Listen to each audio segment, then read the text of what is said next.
Okey, ni kebun kecil tepi rumah. Ada tepi rumah tu ada tanah lebih sikit, bolehlah kita buat kebun. Tanam cili, tanam bayam Brazil, halia. Ni kunyit. Halia ni dah banyak kali ambil. Tip dia halia ni kalau nak ambil, dah ambil tu tanam balik. Yang ada dia punya pucuk tu, biar je.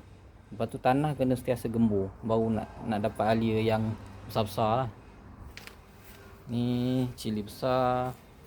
Ni pokok limau kasturi, belum berbuah lagi. Ni cili padi. Ni cili padi.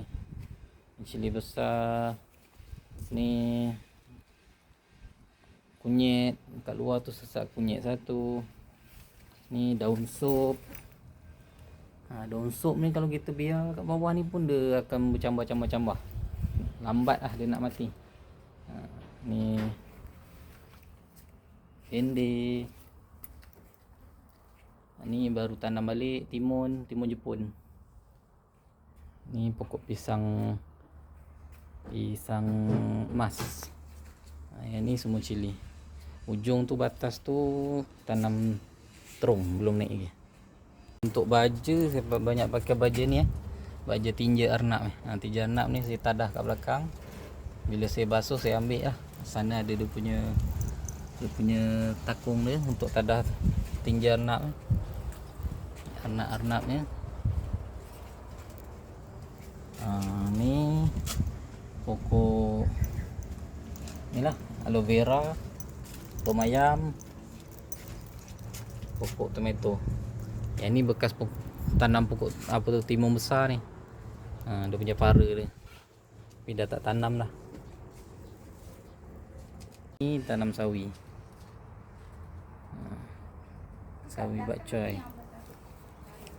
Ni pokok jambu batu, pandan, marum manis. Ni rambutan belitut tapi lambat sikit besar. Serai, kelapa. Ni pelam marum manis. Ni pelam apple. Dia kacuk sebelah lain.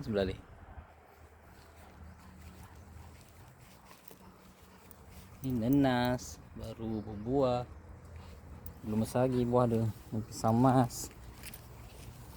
Ini nenas besar ni. Ini nenas madu. Dia punya warna ni lain sikit. Daun kari, pokok mulberry. Ni pisang nangka.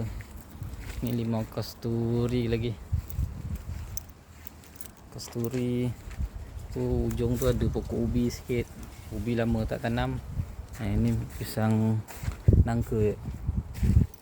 Last sekali bunga raya.